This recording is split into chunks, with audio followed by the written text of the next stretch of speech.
What's going on, guys? Yo, yo, yo. It's your boy, Player X. And the Glonewell.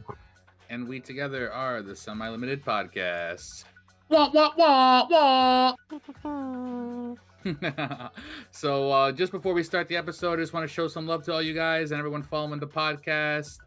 Just a reminder that it's a happy Easter for you guys, too. We're recording this before it, but it won't drop until Monday after Easter. So, happy Easter to everyone there.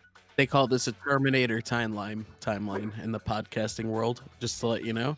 A couple of my idols call it that. But so shout out to you guys and happy Easter for everyone. Much love to you guys for showing love on the podcast, following us on all the social media. Just to remind everyone again, we got a Twitter giveaway.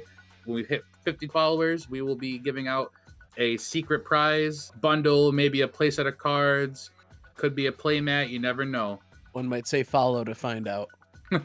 All of the links to our social sites are in the description below. Just click that link tree down there and it'll bring you right to a big old screen that says, hey, follow all these sites. And you just click them all and you follow them. Simple as that. All right. Getting right into it, shall we? We are joined today by a very, very, very special guest. Someone who was just on the other side of the continent. Your reigning YCS champion, Paulie Aronson. Howdy, guys. What's good? What's going on? What's going on? Love to have you on. Thank you for coming out. Champ is here. The champ is here. Bring out all the plugs. So do you have anyone you want to shout out or any call outs, any sponsor plugs you want to make before we start? Yeah, I mean, for sure, my team, Team Luxury Gaming, all the boys. Shout out to, it's funny, I feel like I give the same shout outs in every vid, but my boy Brad, he's my master deck builder. He's insane. My Hani, one of my best friends. We test me and Hani. He was the main person I tested with for this event. We were joking 2 weeks ago that we probably the two of us probably tested more than anyone else.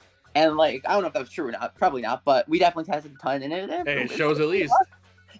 You play tested it enough at least. Yeah.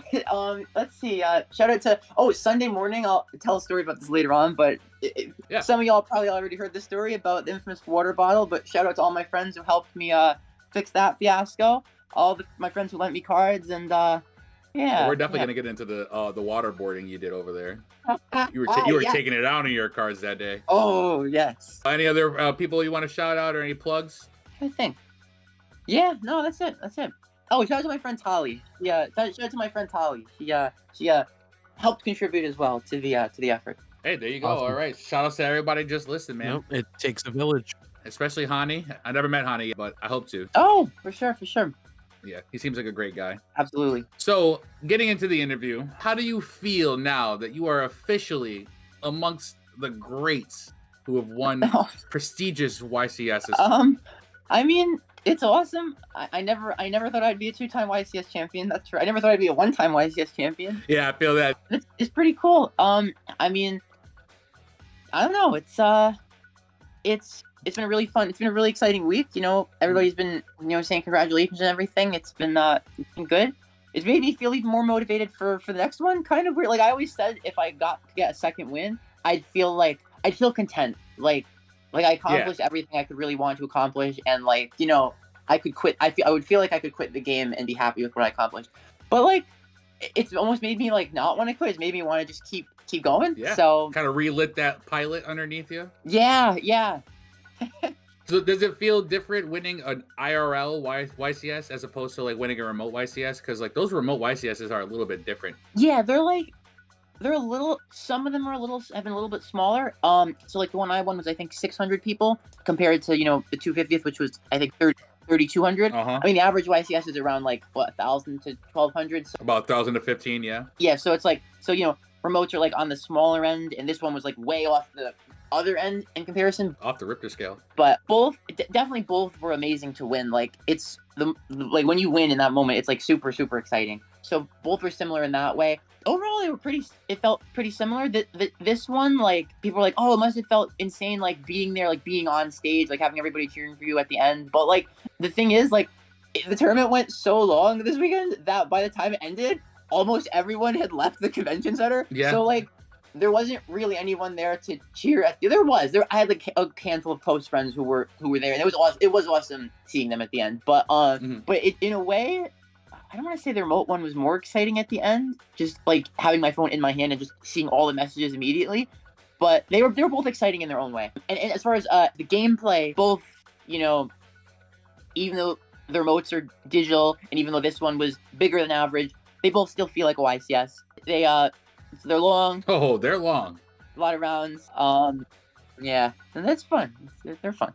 So remotely or in real life, YCS champion is a YCS champion. I don't know if you've watched Fast and Furious. Family. To win a YCS, you need family. I know that quote. There, go ahead. What were you gonna say though? Sorry. But it just reminds me of when Vin Diesel won and Paul Walker walked up and said, "I almost had you," and he goes, "It don't matter if you won by an inch or a mile. Winning is winning." And I like that mentality. It don't matter if it's a remote YCS, an in-person YCS. It don't matter. You won the YCS. You went there, did the thing, put in the work, and got the reward. So kudos to you, my friend. And I think we shouted you out our last episode as well when we found out, because we didn't want to record until after we got the contents and the information from the YCS. And when we found out that it was you, I even sent you a message that night because we were watching it over on the East Coast. And I was like, yo, yes. I know you're going in there, but it's like 1 o'clock over here, dog. I got to go to sleep. Sorry, but good luck to you. Gosh. Yeah, I felt so bad for all my boys, like all my friends on the East Coast were texting. They were all texting me the next day, like, bro, we stayed up all night watching you, bro. You kept us up all night. I was like, oh my god, I'm sick.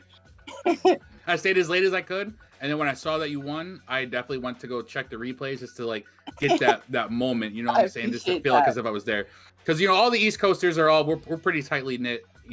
People who are listening on the West Coast or whatever, that's not to say that we don't like you or whatever, but we just see each other making the same runs. Like we see Paulie, we see Shu Ping at like all these regionals, all these runs, just because you guys are grinding up the world's points. So I definitely, it's always good to see people like you guys there too, kind of keep us all grounded. Yeah, for sure. Speaking of which, do you think that there's a difference between you playing like remotely against somebody and then you playing in person against somebody? Like, are the experiences between your rounds for those YCSs like different? They're very similar. Once you get used to remote, especially, they're very similar. I think for a lot of players, when they first start doing remote, it's harder because there's elements like you're not used to like being able to you have to spatially visualize your opponent's cards that aren't physically in front of you. Yeah. So it's like it's weird. You have to be very cognizant of your space, of your hands, because if you accidentally knock a card on the floor, like DQ'd. Exactly. If you DC, that's flat out game loss. So remote can be challenging at first for a lot of players. Once you get used to it, though, it's to me at least it feels it's almost the same. I get in the zone in either one. The only thing is in remote, like I try to be slightly more cognizant of, like I said, of my hands, of like making sure not to knock anything over, of like being very careful with card placement. But if anything, that carefulness has actually, I've found, like I find myself carrying that over to IRL play now. Like I'll find like in person, I always keep my deck in like the proper deck zone now. I'm much more careful and deliberate with my like card placement. So if anything, that's carried over from remote to in person, and it's probably a good habit. So it's probably a good thing. That's just Konami grooming us right there. They got us. They fucking got us. That's why they've been handing out all these drinks at events. They're just brainwashing us. Yeah, that's right. They got it in the water. You guys are going to buy the newest set. So where do you see your Yu-Gi-Oh career going in the future? Like, how far is enough for Mr. Paulie A? Well, like I said earlier, if anything, this win has been making me feel more motivated to keep playing. But nonetheless, I've made the decision. I will be quitting after next Friday. So no more duels. Done forever. Yep. Wait, after next Friday? No, I'm just kidding. Oh, gotcha, bitch. Sorry, I got to pull around sometimes. He got me. It's I'm gonna be going to YCS Philly. I'm gonna go to Nats. I'm trying to go to YCS Chile, which was just announced yesterday, last minute. The flights are insanely expensive, so I'm gonna try to see what I can pull off. But I'm gonna be trying to go as many events as I can. I'm definitely not gonna stop. And I don't know. I guess maybe one day I'll try to go for a third one. You never know. I mean, like probably I feel like it's statistically unlikely that I would get a third one ever, but gotta try, right? So we'll see. I don't think so. Hey, shit. Yeah, a dynasty is 3, so you got to go for it. Absolutely. I'm about to say, I think it gets easier afterwards. I used to knock doors and I used to work for sales, and they told you the best time to get a sale is right after you just got a sale. Really? That's crazy. So honestly, if I were to put my money on anyone winning Philly, it'd be you because you just won YCS. Well, you gain LA. experience too. Exactly. You've been there, you know. Maybe. I'm definitely gonna try. I mean, I guess like this past season we had I think 3 in Terraform. There was 3 two-time YCS champions, or 3 players who won 2 YCSs each in that format. Your Christian, Jesse, and Chris. So it definitely I don't know. Maybe I'll try to make myself one of those repeaters this format. Oh, 3P, baby. We'll see. If the Miami Heat can do it, I'm just saying. Oh, it's been a while. But speaking of you know, as far as like your career and whatnot, I know you're sponsored by Luxury Gaming, correct? Yep, that's right. So for the like normal person who maybe doesn't know like how they work or how sponsors work in general, do you want to go like a quick brief like layout or like what a sponsor does for you, what you do for your sponsors, what, you know, relationship between? Yeah, I mean, I don't need to go into exact details of my sponsorship, but basically generally it's like either usually a store or locals or, you know, an active member of the community who vends, or sometimes it's even just a player who sponsors, you know, a team who will help pay for either travel expenses for a team of players, or in some cases not travel expenses, but maybe instead or reward payments for if their players, you know, do perform well in the tournaments. Yeah. Or some form or another of, you know, compensation for, you know, traveling and competing and doing well, representing the brand. That's fair. Do they pay for your cards and whatnot? Like if you ever say, hey, I needed the cash tier is the next wave and I don't want to tell anyone, so I just need the cash tier cards, like would they go out and buy you a core type deal? You know, we try to be reasonable with what we ask for, but yes, my sponsor has helped me with cards in the past when I really needed it. That is often a common thing with sponsors. Yep. That's pretty cool. I personally had never worked with sponsors or anything like that, or like known behind the scenes. I know that they help travel and flights and like bookings for like hotels for certain players and whatnot because they want their good players there to represent them. But I never know like how deep it really got, you know? I mean, it's different for each team. You know, it's different for different players, different teams. But yeah, that's like the general idea of some of the type of things that sponsors will do. And absolutely, and being a part of a sponsor like that, like one of the high tier ones, like you're having access to people like you said, like Jesse Cotton, and you know all these other crazy players. That must make a difference in like your decision on who to kind of go with on sponsorships, correct? Yeah, for sure. All right, I was just curious. Yeah, I mean, for most of us who are, you know, in the competitive scene sponsored, it's not like it's super exclusive where like we don't test with players from other teams and it's like a you know bad blood rivalry or anything like that. We you know most of us are friends. Like I have plenty of friends on other teams who I'll still work with and test together with. Honey's actually not with Luxury anymore, but you know we're still very close. We still test together all the time. But like because you were on Luxury, you had access to playtest circles, including people like Hani or anyone really, you know what I'm saying, in your playtest circle, helping you to get to their level as well. So I think that just must be pretty crazy as well. For sure. I might have you put in a good word for me. I might be a Luxury duelist too, because if I recall correctly, I think Paulie owes me a favor.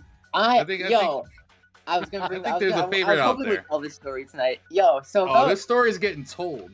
Oh, absolutely. I was hoping we were going to bring this up. So about 6 months ago, it was the August 2022 Catskill Regional, and I think it was after round 2, after the lunch break. I went next door to this cute little like vegan cafe, and I got this little yogurt smoothie parfait thing with granola, and I was like, oh, nice. That looks good. And then I had a bite.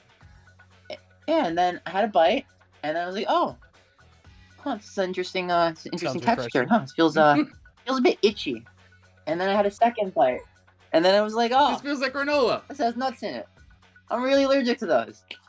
Oh no. Bum bum bum bum.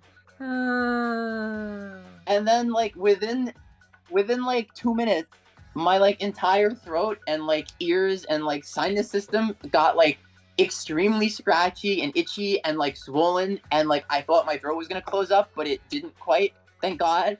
I feel you.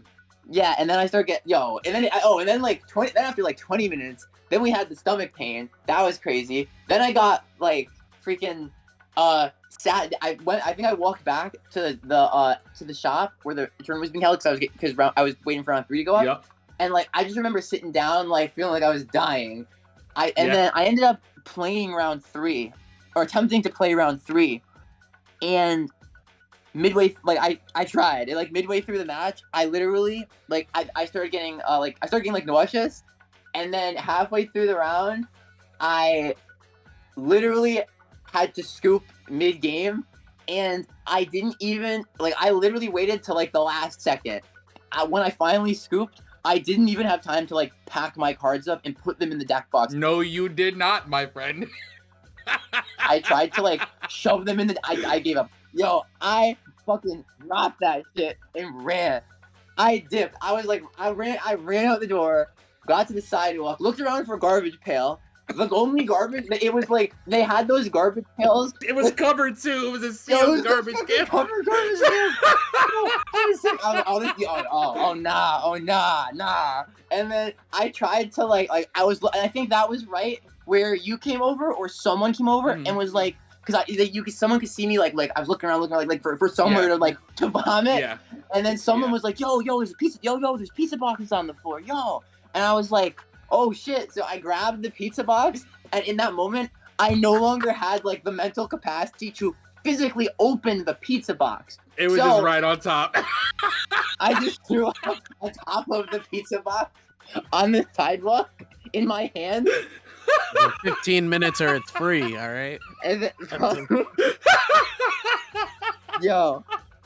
And then there's like at this point there's like a crowd of like 6 people who have come over yo, is he okay? Is this that's the worst when you get a crowd going too. I mean, at least in this situation, there was a crowd there for you for allergic, reaction. Yeah, it was fine though, because they were coming over to help, and that's where I think that's where we met. And then someone was like, yo, somebody get this man like a bottle of water or something. And then there was this one dude in the corner who was there's this one dude who was like, I'll get him if you give me $1. I'll go if you give me. Yo, that's what it was. And I'm like, yo, if you don't go and give me the fucking bottle of water, dog, like this guy's throwing up on the.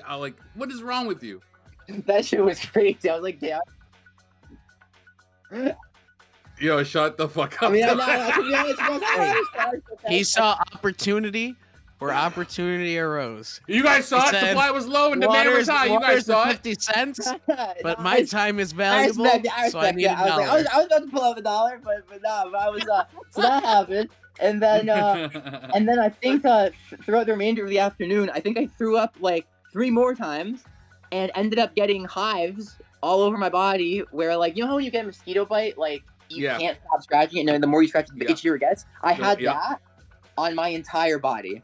You just gotta mentally tell yourself, yo, this is a fucking hoax. And he did not. The worst. Yeah. Yep. And no, I looked down and my body was covered in pink welts. I was in the bathroom. This was your flu game, essentially. We didn't have bird flu. We had Flanders flu. Oh my gosh, bro! I just remember sitting in that bathroom at the cafe next door for 2 hours, just sitting in their bathroom. They were just like, "What is this guy doing in our bathroom?" Bro. Dying. Just dying. I was, bro. And then I started getting dizzy to where I remember standing up and walking back outside, and I almost I started seeing the colors and the lights, and I almost passed out. He's like, this is it. This is what dying feels like. And no cap. And the whole time, my buddy who drove me, he was like X1. He was like 4'1", 5'1", and I'm like, bro, the whole time he kept saying oh, okay, Paulie, I can just drop. I can take you to the hospital. And I was just like, no, you can't drop. You can't drop. Play. You're right there, but you need your invite. Right. We need you there in North Carolina. You gotta come. So I wouldn't let him drop until finally, when it got to the point where I was passing out and my body was himself. Covered in mosquito bites. I think he finally got his second loss at the time. So that was where I was like, all right, Jacob, I think it's time. And then And then he took me to one of those little clinic place, walk-in clinics, and the doctor came in and he was like, "Oh, we can give you here's some pills." And then I took the it was Benadryl or something, and I took it, and then I immediately threw it back up 30 seconds later, and then, so I don't think that shit ever got absorbed. And then I fell asleep in the clinic on the couch or on the chair for an hour, and then yeah, that was yeah. It seemed like it was a fun time. It was a very unique regional. So he was undefeated too. It was crazy. Like the man was just even puking his brains out, still managed to 2-0 this nigga. Get him the scoop before he went out. It was crazy. It's a Michael Jordan flu games, bro. That's all it is. And then I asked around, and people were telling me who he was, and I'm like, oh, the name sounds familiar. I think he won that YCS. He won the remote duel YCS, and I was like, yeah, I can't believe that's him. Like that's crazy. I was just interacting with him, and this is my first interaction with him. Is him dying in my arms, damn near. So I gotta save this guy. So I was the one who got him the water, guys. If you're all listening to this crazy Kahoot story, I got Paulie that H2O, that agua that he much needed, and I saved his life. So I'm damn near, luxury gaming quality material right myself. He's gonna put in a good word for me. We're gonna get him as a sponsor. All right. Yeah, no. The other day you messaged me, and you were like, "Hey, like, I do a podcast. Would you mind coming on the show?" And I didn't know you had a podcast, but I was like, "Nah. I owe you one. I'm definitely coming on that podcast." He's like, you know what? Yes, I'll come up there so you can never bring that shit up again, X. That's it. That's nah, you bring that shit up. What a small world.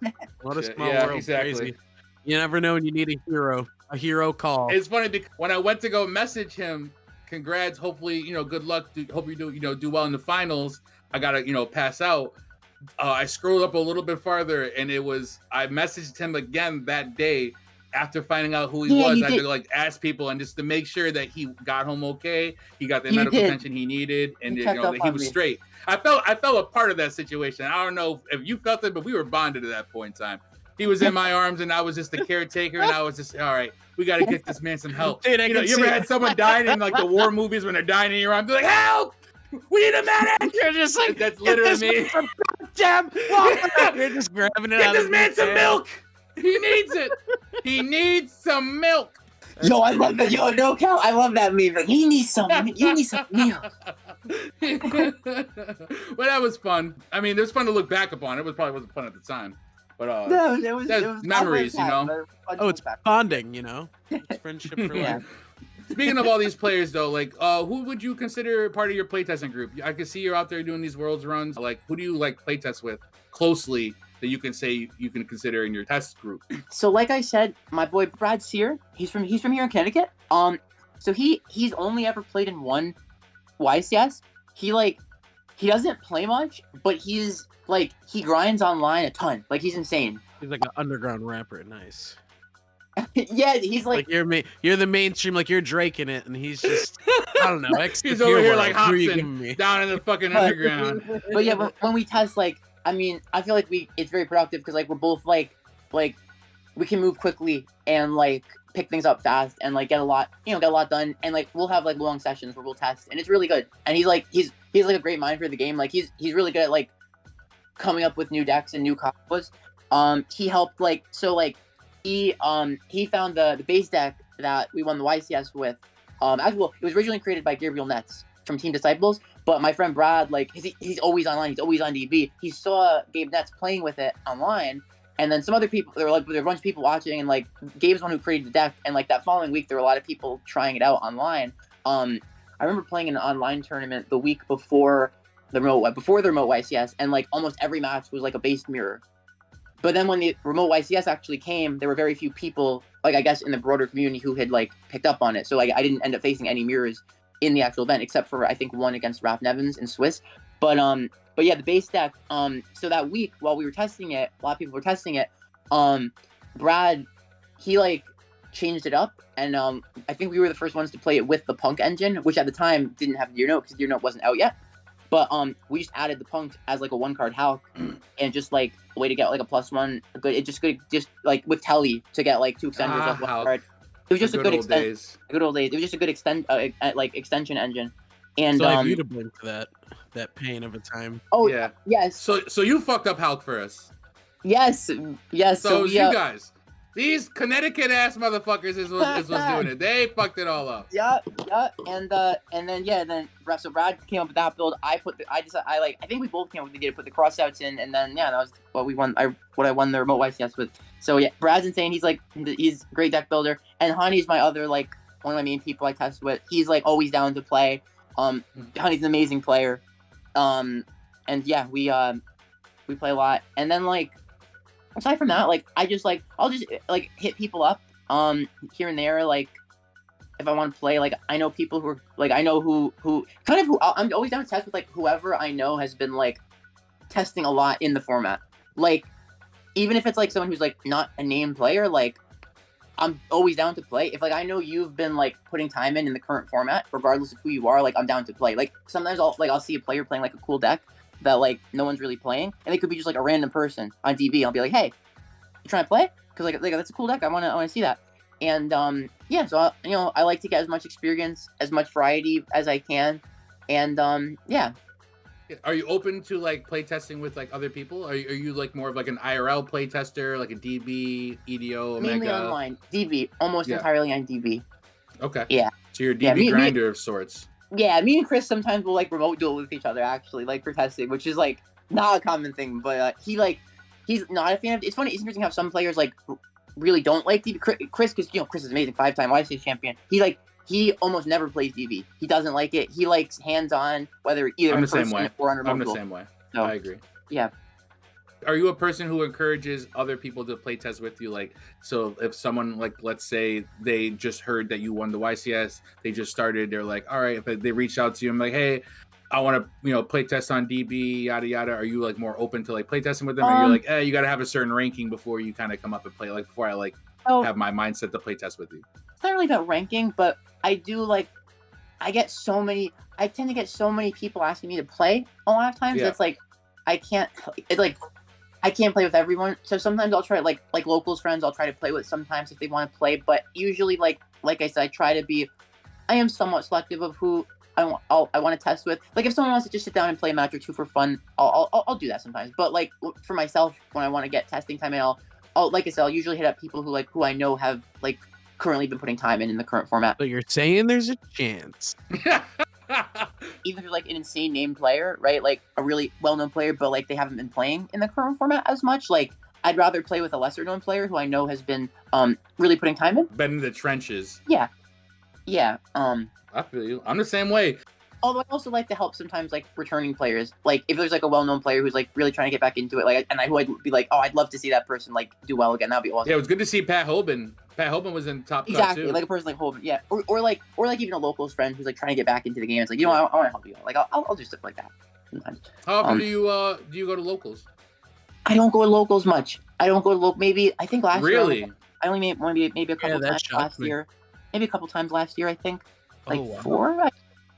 You want to shout out your locals?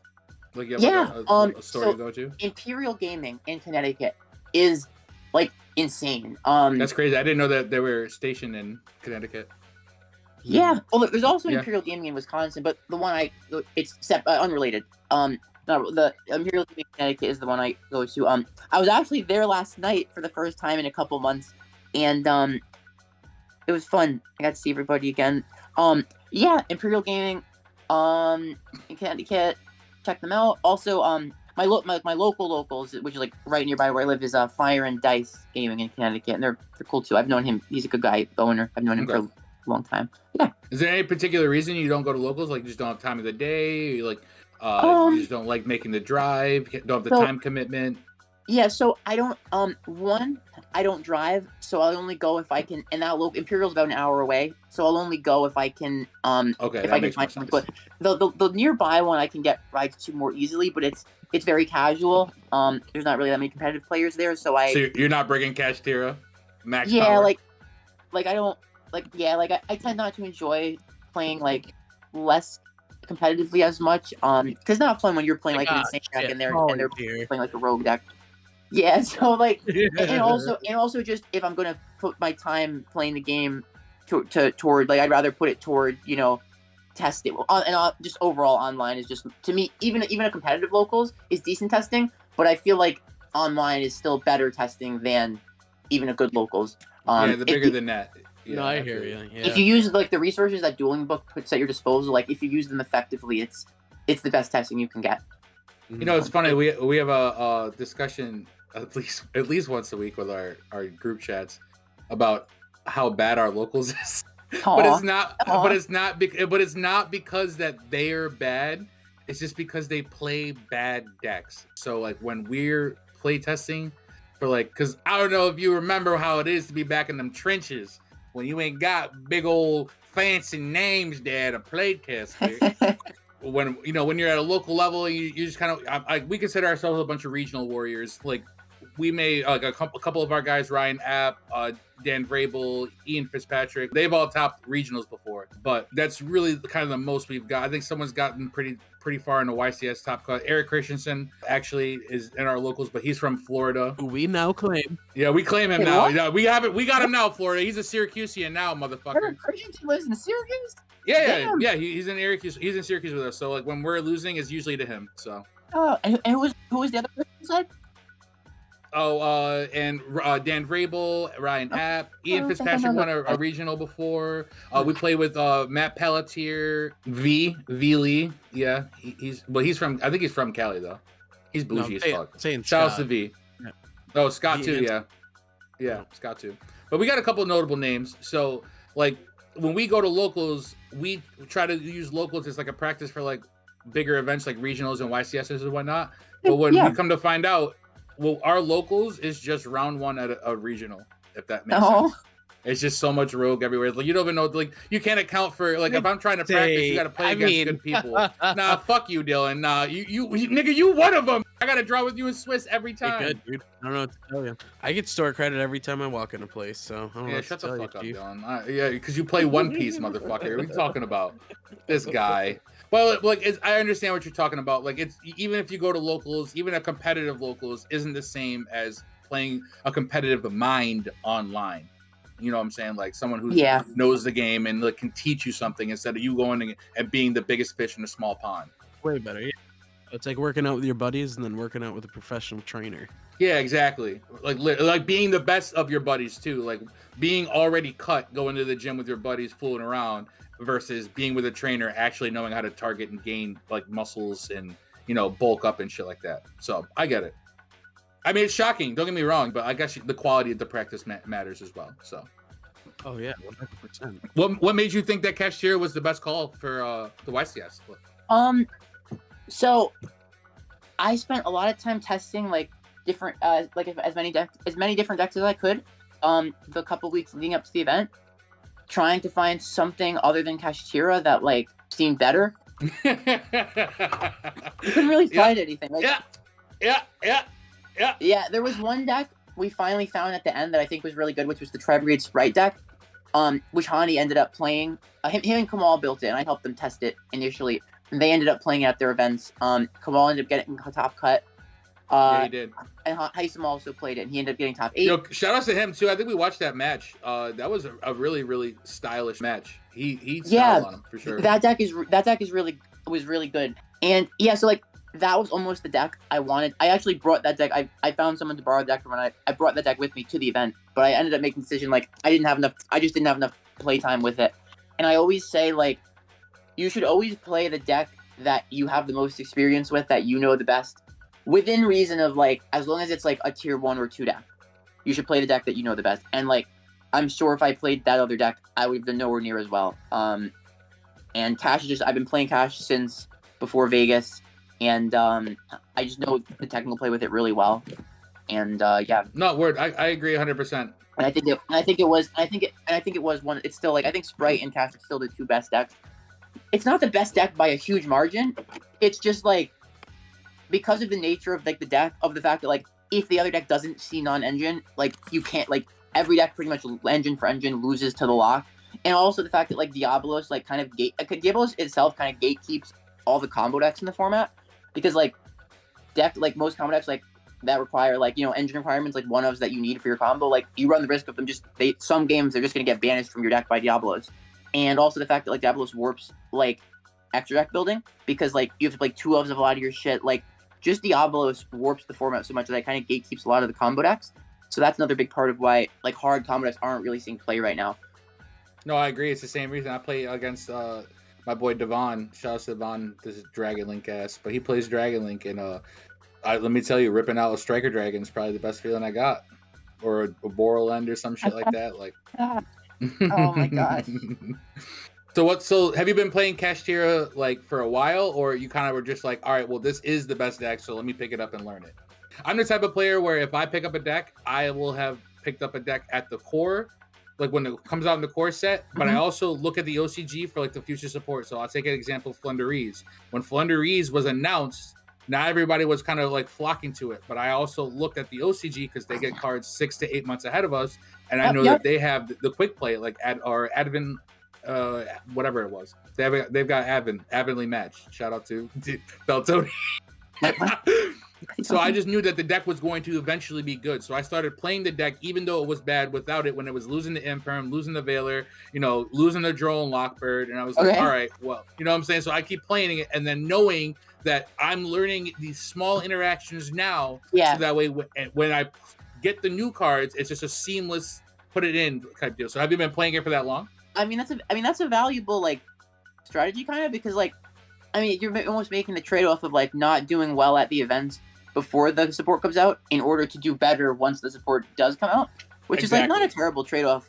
Like I do feel like I think some players can pick up a deck and do really well with it like the day they pick it up. I don't know how in God's name they do that. There's only a few players in the game who I think can do that, like Cody and like there's a few others. But like shout out to Jake Curtis. But yeah, I mean, but generally, like, yeah, I think like having that extra time played with the deck before everyone else has played with it, like, is huge. Like, if you look at last year, like the first 2 players to win a YCS with Despia, once like the full Despia stuff came out, were Chris James and Andre Torres. Yep. And as at YCS Hartford, I remember we were all sitting around like listening to like the two of them like explain like Despia stuff, and like I remember at Hartford thinking like, oh, those are the 2 people I like have like mentally noted as like the 2 people who know Despia the best. Yeah, them niggas know that deck. Yeah, for real. I think Andres even topped Hartford with it. Yeah.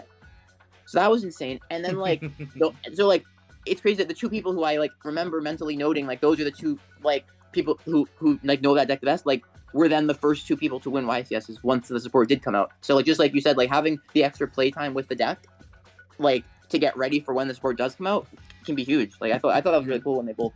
I thought that shows too how like that like anecdote shows like how skillful modern Yu-Gi-Oh is. Like the fact that the 2 people who know the deck the best were the 2 people who won the first events with it.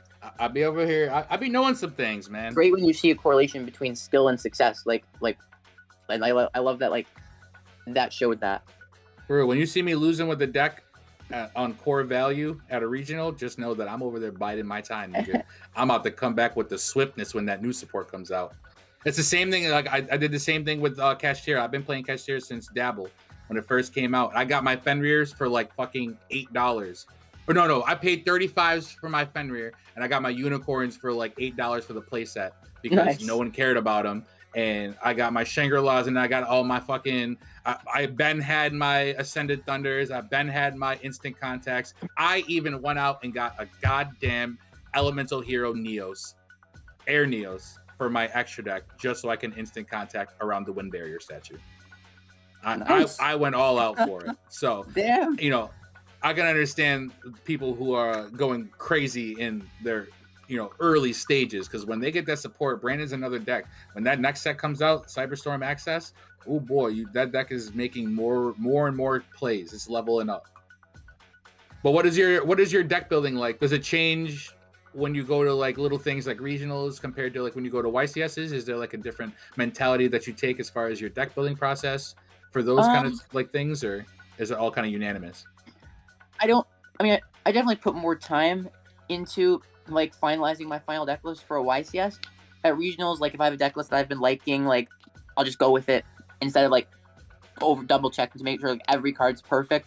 So I definitely put more time into YCSs, but into like finalizing my list. But also there are some, as far as like actual like deck building theory, there are some differences between like events like regionals and events like YCSs. Definitely YCSs where you're gonna have to go through top cut after Swiss. You definitely like kind of have to keep in mind, like sometimes make a decision between building more for like broader coverage for more matchups in your side deck. So like ensure you get through the earlier rounds versus like deciding just focus as much as possible on the top decks that you're going to be facing, especially in top cut. So, for example, at LA, I cited no spell and trap removal in the side or main. There's no lances, no cosmics, no storms, no evenlies, harpies. Yep. There's none of that. That's I explained because I did an AMA in Zodiac last week, and someone asked me that question, and I explained like I made the concession to like not play those cards and like hope I don't just randomly lose early to like a back row deck, and in exchange like have more coverage for like both for like For the mirror top cut decks. and Yes. exactly and for other like Thank combo you. decks and such. Somebody gets it. Yeah, and like at a regional, you could argue that it's more benefit. It's more important to side spell and trap removal because like rogue decks and back row decks are more common at regionals. Even though I've entered regionals without spell and trap removal before too, but I usually get punished by. No, but that's ballsy. Yeah. Yeah. But yeah. I think going through a regional without spell and trap removal is ballsy. I always main at least one duster just to like respect back row if I lose that die roll. Maybe that's just why I'm not a YCS champion then. Yeah, maybe that is why. Oh my goodness. Don't be afraid to shut it. You're a 2-time champ. You tell him shut your mouth. Yeah, you can talk loud. shit. Let me tell you, this is the platform to talk shit. See, the way I talk shit is I bide my time until I win. And once I win, you can't shut me up. Because that's when I start talking all the shit. Shout outs to Brendan. I got a player at locals. He's in my kitchen right now playtesting. But when we go at it, when I win, oh my God, does he hear it? I'll get on a chair at locals and tell him that he's fucking garbage and that he needs to go take the $5 that he put in the entry and go get some fucking skill with it type deal. And then he'll win and he'll start blabbering about how I'm bad and about, you know, and whatnot. So like, I kind of feel like the bullying makes us get better in a way because we're always trying to talk shit. So I'm 100% on board with anyone talking shit. You are a 2-time YCS champion. Talk that stanky shit. No, I don't like to talk shit. I don't like to talk shit. I know you don't. That's why I'm talking for you. All you guys heard it. He's a 2-time YCS champ, and he told me my opinion ain't worth shit. You guys heard it. I seconded it. I never said that. Cut that. I mean, it's crazy because you don't go to locals, because one of our questions that we had, you know, asked in from our listeners was, how would you improve your locals currently? Like, as far as like bringing up the skill floor, making other players feel better, encouraging new players to stay as well as stick through, because it's kind of hard to learn the game as well as understand that I'm about to go combo summon 50 monsters and end on a board. Like, you know, how, even though you don't go to your locals currently, how would you think you would improve it so that way those lower locals could feel a little bit more competitive and actually be practice? I think, like, I don't know, like, it's hard to say what the solutions are to the game right now, because, like, I do think the barrier to entry for new players is so high right now between the cost of cards, the amount of time, the time investment it requires to become proficient at the format, and just, like, the complexity of literally just the basic rules of the game themselves. It's so much. Oh, it's a second language, yeah. It's always good when there's like a player or players at locals who like have who just like to ball out and get like all the meta decks, who can have like extra meta decks to like lend to like other players at locals. That way, like at least like the cost barrier to entry gets reduced a little bit. So like there's that. Like it's always great when like it's always good to like when like the new people can just be like lent decks, so they don't have to play their like, you know, if they're like low tier decks that just aren't really gonna be able to compete. What about bringing up as far as like the skill floor? Like, are you a person who would like advocate for like helping your opponent out? Because like I'm the type where if I'm at a locals, I'll help you out a little bit. Maybe like you didn't read my cards fully or correctly, and I'll be like, hey, maybe you shouldn't enter battle and attack this monster. It's got protection, or maybe you shouldn't target this card. It won't be popped. Like, you know what I'm saying? You can take that card back. No, I'll do the same thing. So like, let's say someone goes to do something, and it's like I'll be like, So this one is protected by this currently. So if you do that, this will happen. Like, and that way, I'll essentially imply the opportunity if they want to take it back, and they can do that.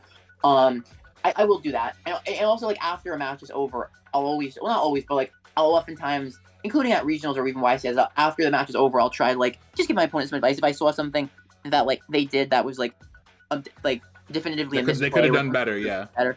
I'll try to like, you know, there's no reason not to try to help people out. So I'd like to do that. A better competition, like you said, it's just like practicing online with better people and decks, is just because they have everything available to them. That's a totally good point. Yeah, no, I agree. because we got people at our locals where it's like, yeah, they may have the best decks, but they're just misplaying with it. Like I can sit across a Flunder player at my locals, and I know I'm not gonna end. They're not gonna end on M-Pen Trap card. They're gonna end on like Oh no! Trap card, Oh. Continuous Spell, Rabina in hand, but Eaglet and like Stree out on board. It's crazy. It's madness, my friend. So I agree with you in that aspect, but at the same point in time, I sometimes don't feel like putting in the effort to like improve upon those players because like it's like I don't know. Maybe I just have a far leftist fucking view, but I'm 100% on the Some people are just a $5 donation at you know. Thank you for being a part of my my winning pool. Like there's some people who are just like they bring their decks that they just feel comfortable playing or that's fun, and that's no shame to them. You know what I'm saying? We all have our fun. I bring Gate Guardians to locals. You know what I'm saying? I be playing fun things at times too, but there's just some people who like there's no bother for me to like teach them because they just don't want to get better. They just want to sit there and play their cards that they enjoy playing, and there's nothing against that. But I agree with you. No, the thing is like I mean but it's like everyone enjoys the game for different reasons. So even the players who like do just like to play casually and like if they're happy, like if that's what they enjoy of the game, like it's important for us to recognize like just because we enjoy like the competitive aspect of the game doesn't make playing inherently better or inherently more correct than playing casually or just collecting the cards or playing because you enjoy 100%. The art or the anime. So it's important to recognize like everyone gets something different with the game, and that's something that I've come to appreciate myself even in recent years too. Yeah. I have fun playing Kashtira the same amount as I have fun playing Cyber Dragon, the same way I have fun playing Earth Machines, the same way I have fun playing what is the leather meta deck? Sprite. You know what I'm saying? As long as I'm playing a deck that I'm having fun with, I don't care if I'm losing. I'm just having fun. But at the same aspect, I'm also going to make that deck as competitive as possible just because I have that competitive aspect in me. So like even if I'm playing a bad deck, I'm gonna tech it out so that way it beats like the meta deck, or it beats cards at locals, or like when I know I get the top cut, I'm gonna beat Eric. Eric, you're fucking done, guy. You know what I'm saying? Like shit like that. All right, so we're about to do the 3, 2, 1 ban. The 3, 2, 1. That's obviously where we name one card that should come to 3, and so on semi-limited, no pun intended, and then no pun intended. Get to 1. Yeah, thank you. So we'll actually have you started out. Yeah. Paulie, that is. You could start it any way. You can go from ban to 3 or 3 to ban. It's all up to you. Ball's in your court, champ. So, all right. So I understand we got to pick one card, right? That should go to 3, one card that should go to 2, one card that should go to 1, and one card that should be banned. I understand. Correct. So I'm gonna start with to 3. My 3. I gotta get my favorite card back. We got High Desires. They put it to 2. My favorite card. Put it to 2. I was like, he did say this. This is stated. Everyone knows. Did they put it to? I think they put it to 1 first, right? They put it to 1. Yeah. Bro, I was so upset. I was like, they did not put my favorite card to 1 for no reason. No. And I said to myself at the time too, I was like, I mean, maybe they'll put it back to 2 at least. But then I was like, there's no way. Like whenever they limit or hit something, I feel like they always take so long to bring it back. Like they'll only bring it back once it's well past the point in time where it's going to be any good anymore. So I basically made peace that like, all right, it's never coming back to 2 or 3. It's over. And then the very next list, they actually brought it back to 2. And you have no idea how happy I was. I was on vacation and I was sitting in like a diner eating pancakes. And when the list dropped and I saw it on my phone, and I was just like so happy eating those pancakes. Please, we're working. We're moving in a forward direction. So I am very happy with 2 and content. And it's always been argued that you only needed to play 2 Desires anyway, but I was always a fan of 3. The Desires sucked. I was always a fan of 3 though, so I'm gonna go with that for my 3. For 2, we're gonna have to go with Engage. Because I don't know if you should go to 2. Oh my god, this nigga. Happens, right? All right, that's the end of the show, guys. Hopefully you guys all enjoy. Hopefully you guys all enjoyed this talk. You can't condone this kind of language. This is slander. Ray is back. Let's go. Ray is back. Ray. I mean, Ray is. It's a mediocre deck. It's all right. It's mid. Oh my gosh. I'm with it. No. Maybe they do need to engage. They do need pot of desire, or they need pot of greed to get better. For my 1, I don't really know. Like, I feel like if we're like as far as a card that could be unbanned to 1, I figured I had to throw at least one crazy thing in there. So I'm gonna go with Evolve All Chain. I feel I feel like that card, like, we have Beatrice, right? And it's like a good utility card for decks that make a 6, but like it's not like game breaking. And I feel like Chain would be the same thing. It's like it'd be a good utility card for like rank 4 for sure, but like I don't think it would break the game. I could be completely wrong, and maybe it would enable some crazy combo, but like make it hard once per turn, put it just to 1. I think it would be a lot of decks would play it, but I think it would be okay. I could be completely wrong though. If we were to put a card that is like a card down to 1, I'd say. So I kind of have an outlook on the game where like I'm so used to, like, I've played so many formats and I've changed decks so many times because I like to always try to play the best deck. I kind of like I do so much testing for whatever the format is. I've come to kind of just look at the format always as like, like whatever it is, and like things rarely ever stand out to me as like inherently like too good or too broken. So it's like you'll rarely like see me like sit there and be like, all right, this card needs to get hit. This card needs to get hit. Yeah, no, I feel you. Okay. I look at it more like things needing to be hit is more just based on like time sensitivity. It's more like, okay, once something's been like the best for like X amount of time, now it's time for it to rotate. Yeah, for real. Like you all right, you did it. You got your point. You got it. All exactly. Right. Like things needing to be hit is really just about rotation to me. So like things rarely stand out to me as like inherently problematic in the way a lot of players look at it. There is one category of card that I do think is inherently problematic, and I would say all should probably be hit, which is floodgate cards, especially floodgates that act through lingering effects. So I would have to use my limit probably on something like Summon Limit or some floodgate along those lines. I'm very, very glad they banned Order. That was a card I thought needed to go, and I'm very, very glad they banned Mine. Thank you. Fuck you, George. Fuck you. Now you know where you stand. He wanted me to ask you.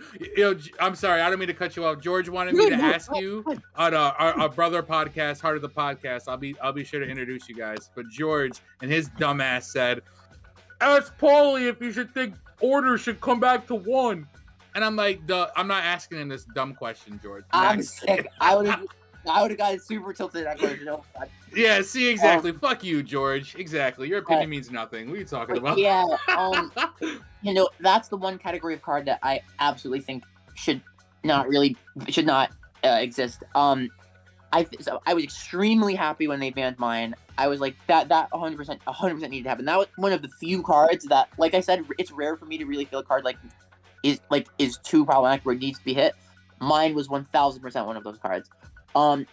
About like last year around the summer, I said there was the number 1 card I felt should be banned was Mine, and the number 2 card I felt needed to be banned was D-Barrier.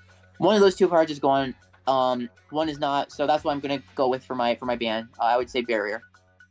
Ooh, okay. So Barrier. I think Barrier, similar to Floodgate cards. It's like I said, just I don't think Floodgates are healthy for the game, and ones that act through lingering effects are even worse because like you can't even out those with like MSC or Cosmic or Twin. And that's why I think cards like that are like if you build a board and put a barrier behind it, like and against a deck which is vulnerable to barrier, there's almost no way you like lose the game. And I just think it's like the combination of like a full board plus like a card like that is just too impactful.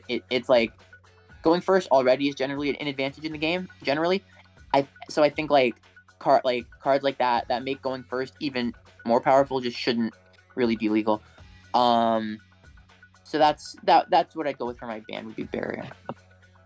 Dylan, I you really agree? like that pick. Yeah, that's a pick is solid. There's What do you agree about? You agree with all those picks?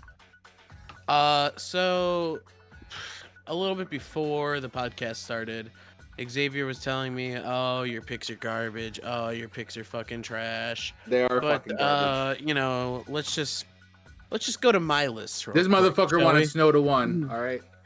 Let's just go to my list right now that I put in the chat before anyone well, you put yours first, but then I put mine, and gotta say, pretty goddamn similar to the champs. Paulie's list here. Great minds think alike. Maybe you performed a little better than me. You know, but let's just go right here with the card I have going to 3 is none other than Pot of Desires. X said X, what did you say about this pick? You said it was I said Desires into garbage Desires shit is bad. pick. I said these are all garbage picks. No, that's not what you said. Oh yeah, that's what you said. Yeah. That's what I said. Yeah. Because these are, well, first off, these are mad generic before. These are all like safe picks. I was waiting for the craziness to come out. I wanted people to get edgy with it. He started getting edgy with the Lavalval chain. I'm like, you know what? I could give him that. We got Foolish Burials at 1, but you know what I'm saying? We can get to it. Only level 4 is that's utility. I don't really know about the D barrier. I love D barrier, but that's because I'm a degenerate ass player, so maybe it should be banned in that No, case. we have what's that new quick play? Or no, it's not a quick play. No, it is. That you can't use monsters on the field to XYZ link and all that. Oh, Spellbound. Yeah, Spellbound's a good, like, you could get rid of D barrier because Spellbound. I think that's a more fair version. It's not the same. Yeah, it is not that's the same. That's what I was thinking. It's a fair. D barrier is way version. more impressive, and that's why I love it. No, I know. That's what we're saying, but though. things It's are fair. immediately not competitive once they become fair. Yeah, that's true. I don't think I don't think Spellbound. I don't know if you probably didn't listen to our last episode, but we were talking because Eric Christensen's in our locals that anything Eric Christian plays is usually ban worthy because Eric only plays ban worthy cards. You know what I'm saying? So like, if he's playing a card, it's most likely be banned. You got to be the very best. You can continue with your bad takes, Dylan. Well, not just my takes. But I also both have of those safe takes. I also have Engage going back to 2. I think it's fair. The deck they keep pumping. Players are crazy, dog.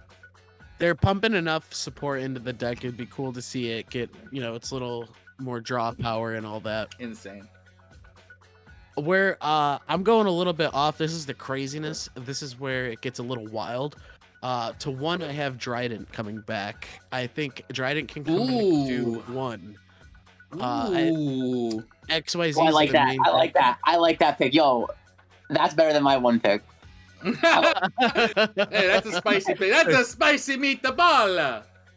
It can bring a lot of decks back into the format. It can add a lot of spice to the current format, I think. I love Zoo. I love Zoo too. I did. That was great. They were all right. I love Zeus and Eldridge. That was like that. It put Eldridge on his shoulders for a bit. Yeah. Yeah. With some Eldridge cards behind it, perfect. I'm with it. Perfect. The card I could. It's kind of actually under the same guidelines of what Paulie said, but I think Harpy's Featherstorm could get the banham or at least limited to 1. It's not a huge problematic deck, but when that card gets flipped on you, you're like, oh, well. To the average player, your turn's over.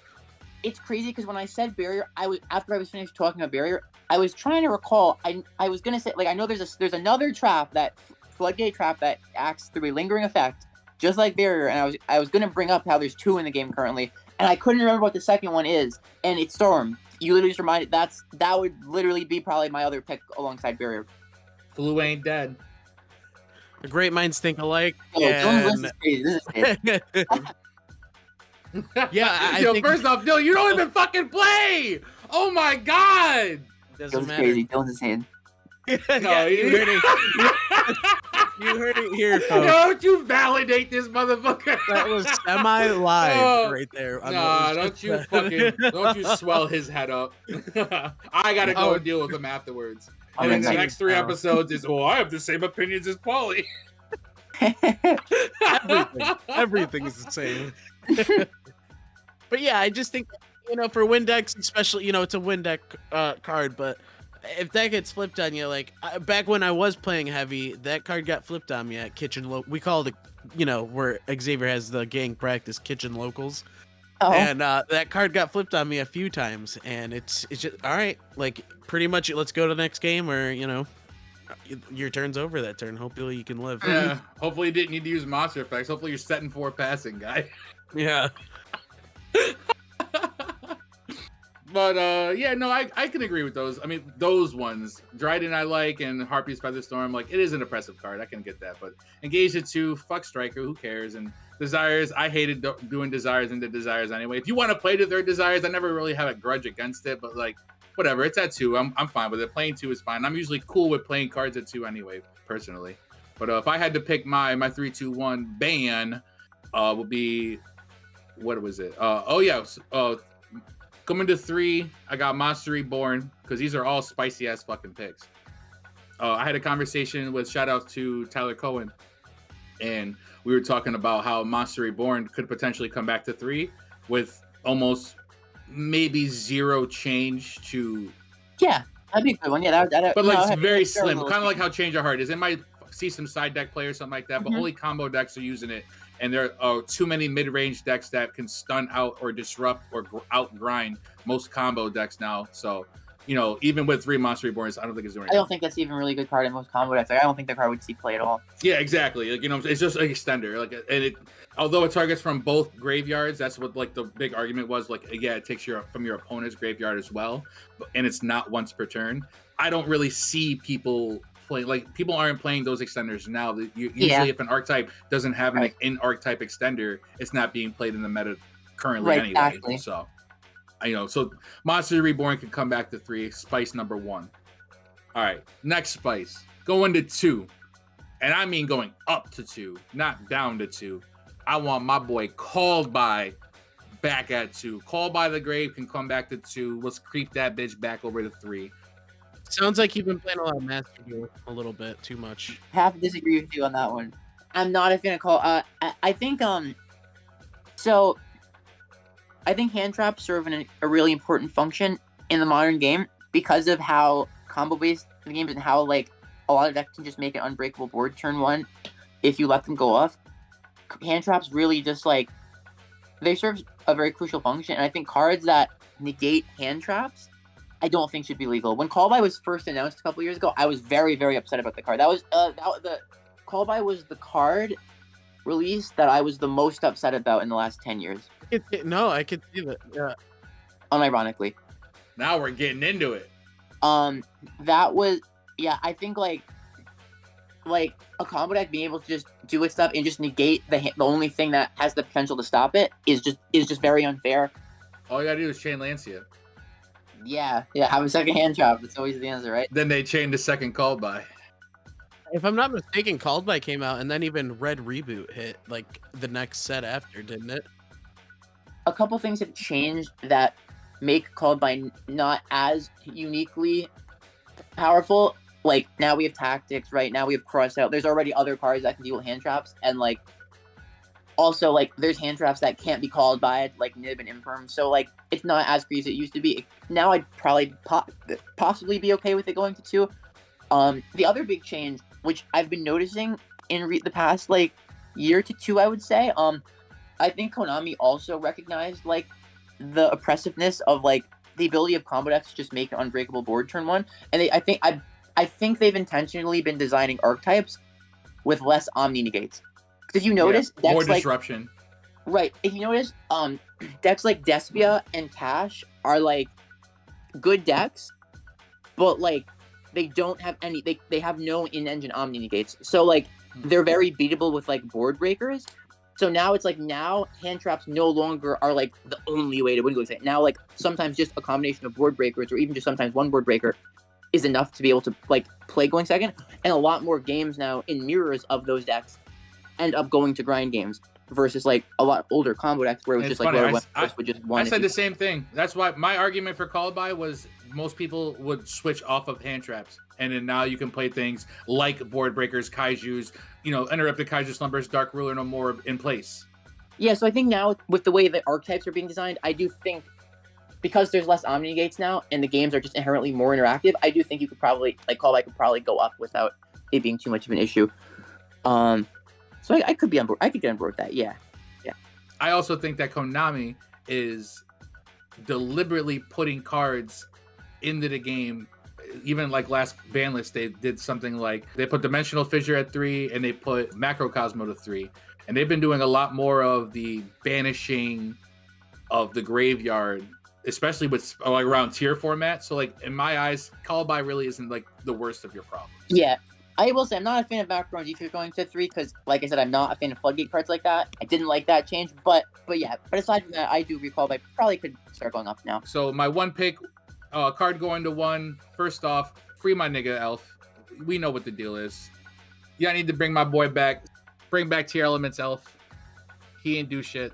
I once want my Sprite back. That's a crazy statement. They did just win a London without it, but I just want that back. I don't know how your guys' thoughts are. It could be gone. That kind of power is a little too strong. No matter if it's a an XYZ card or a synchro or anything like that. Like that power is too much. So you say. But and then last but not least, Banhammer, gimmick puppet nightmare. Gotta go. Simple as that. Good one. And that's like the craziest one of all, right? It's a floodgate and it's a lingering effect, and it doesn't even trigger initially, so you can't even negate it like at the initial activation. That's like the most powerful of all the like lingering floodgate effects.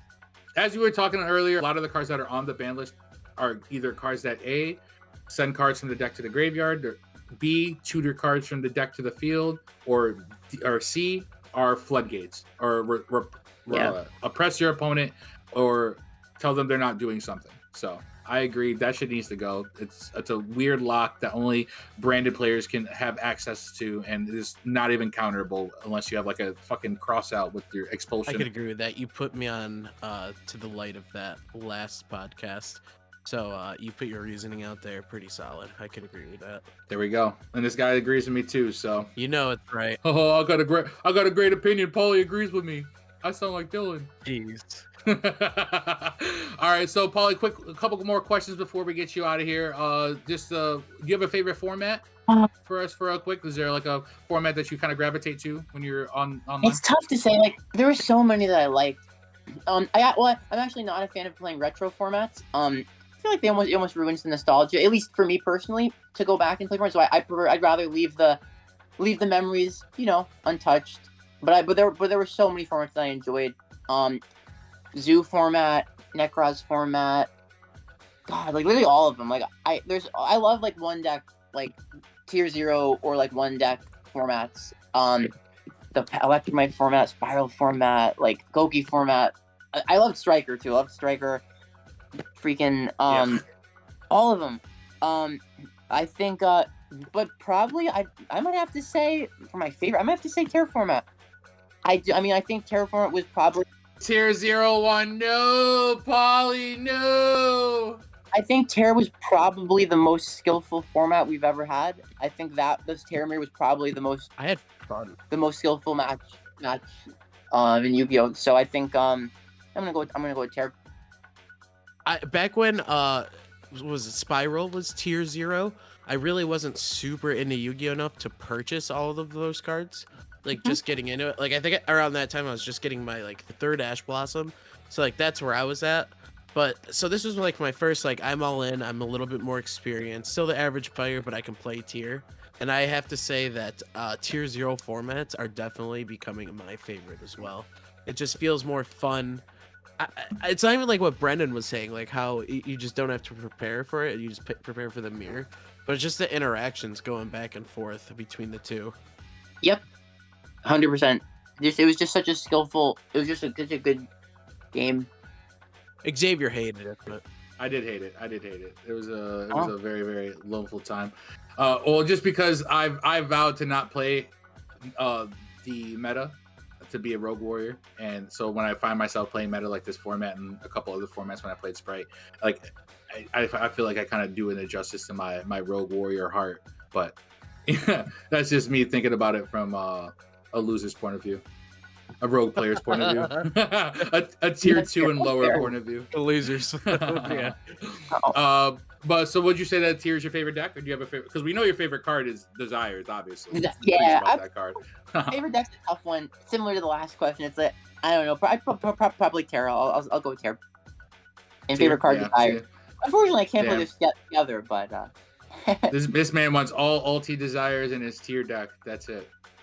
Give this man what he wants. I almost thought about Desires in it at one point, but that doesn't work. We don't do that. So, what is your most expensive Yu-Gi-Oh card that you own? Besides the prize card that you just won, because that's priceless, quote unquote. Besides the prize cards, which I do still have both. I have a first set Exodia head that I got for like 100 on eBay like 7 years ago. That it's pretty. I think it's mint. Like I can't see any visible flaws in it, so it's like I haven't gotten it graded. but I feel like it would probably get at least a 9 or a 10. So I have to raw. it's raw. And yeah, I feel like it could get a 10. So that's what I'm gonna go with that, because like I think Jody Head's 10 are like, I don't know what they're worth anymore, but that's probably one of my potentially most valuable cards. And then I have like, I've been collecting for years, so I have like a lot of stuff, some OG stuff. I have like a TP8 Feather Duster that I pulled years ago. I got it actually for like $10 in like 2012. And then I have I have a Starlight IP I won in an online tournament. I have yeah, I got some cool stuff. Some other old First Ed cards, LOB. Yeah. My buddy just gave me a pile of cards one time when he was leaving college, and there was 2 first edition Mystic Elves in there. That's crazy. LOB. Yeah. They're in my binder today. Why couldn't it be Celtic Guardians? Right? Oh yeah, beautiful card. I agree with you there. But yeah, that was a sweet little going away gift. So those are pretty high up in my collection there. All right, guys, and with that, we are running out of life points. We just wanted to thank our guests today and our sponsors one more time. So thank you again, Paulie. I'm running out of life points. I like him. Maybe one day he'll be a YCS champion, but for right now, he's gonna be a fucking One Piece bum. So the One Piece. He's a slut for Bandai. We don't give him kudos. I respect it. A treasure cup coming up. We're looking to get first. But Take us out, motherfucker. Here we go. we just wanted to thank our sponsor, Unplugged Gaming, one more time. Discord link in our link tree below. Just go ahead and check everything out there. We want to make sure that everyone goes down in that description below and clicks on the link tree link and goes to the Twitter to make sure you enter the following. It's free. Just go follow us and you're entered in the giveaway. Go do that right now. Paulie, any closing thoughts? Do you have any opinions on the show? Any closing thoughts you want to speak about? Yeah, no, I had a nice time. Thank you guys for having me. That was fun. Yeah, thanks for being here for sure. No problem, guys. It was definitely awesome having you. We're going to wrap it up for you guys. We are all out of life points. So thank you, Paulie, for once again coming on, and we hope to have you in the future. More than welcome to come on. Just reach out to me. You got my number. Feel free to text me. Sure. No problem, guys. We'll link up next, and hopefully you guys will see him at YCS Philly in May next month. Hope you guys are booked and going down there. They don't change that shit last second again. So you guys can go see my man Paulie go get that 3rd ring, all right? All right, guys. I am the Galone Wolf, joined by Player X. Paulie Aronson. And we are the Semi-Limited Podcast. Have a good night, guys.